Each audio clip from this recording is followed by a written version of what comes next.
काबे किस मुंह से जाओगे गालिब, शर्म तुमको मगर नहीं आती। जी बिल्कुल, मैं इस वक्त पांडो की केनाल डिवीजन बंबा लाहौर के ऑफिस के बाहर खड़ा हूँ, एग्जीक्यूटिव ऑफिसर लाहौर। और आपको बताता चलूँ कि पांडो की केनाल डिवीजन बंबा के ज़ेरे नगी एक टेंडर होना है 2 रोज़ बाद, यानी 16 जून 2023 को, जिसमें रेस्ट हाउस वहाँ छांगा मांगा की फ्लोर टाइलिंग और छतों की सीलिंग, इलेक्ट्रिक वर्क्स और रेनोवेशन और रिहेबिलिटेशन है।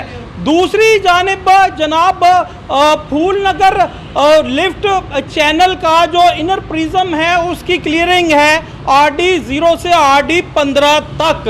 ये टेंडर तो अभी 2 रोज़ कबल होना है, मगर आप अपनी स्क्रीन पर दूसरी जानब चलते हुए देख रहे हैं कि ये रेस्ट हाउस वहाँ का ये फ्लोर है, जो टाइलें चमचमाती हुई आपको नज़र आ रही हैं, वो टाइलें वहाँ से पहले से लगी हैं, छतों की सीलिंग नई पहले से वहाँ इंस्टॉल है। अब ये कैसे मुमकिन है कि टेंडर कर दिया गया? ये बात जब हमने एग्जीक्यूटिव इंजीनियर एक्सियन पांडो की डिवीज़न लाहौर के नोटिस में दी तो पहले उन्होंने कैटेगोरिकली इनकार किया। उन्होंने कहा ये टेंडर तो पहले हो चुका है। जब हमने हमारी जानिब से मुतलका SDO पांडो की केनाल डिवीज़न को वहाँ पे ये बताया गया तो उन्होंने कहा जनाब ये तो जो काम हुआ है और टेंडर फिर हो गया है, इसका पता तो आप मजाज अथॉरिटी से करें, यानी एक्सियन से उसने टेंडर कैसे कर दिया।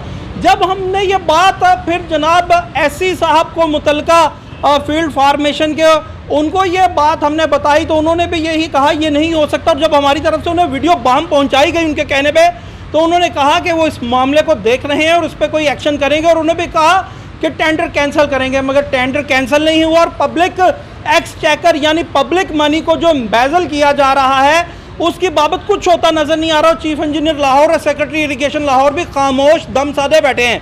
सवाल ये है कि किसी भी टेक्निकल सैंक्शन या डेवलपमेंट स्कीम का जो एस्टिमेट पास किया जाता है वो फिजिकल वेरिफिकेशन के बाद SC पास करता है, और SC लाहौर की जानिब से ये फिजिकल वेरिफिकेशन के बाद कैसे ये टेंडर जारी किया गया है जबकि वहाँ तमाम काम पहले से मौजूद हैं। जी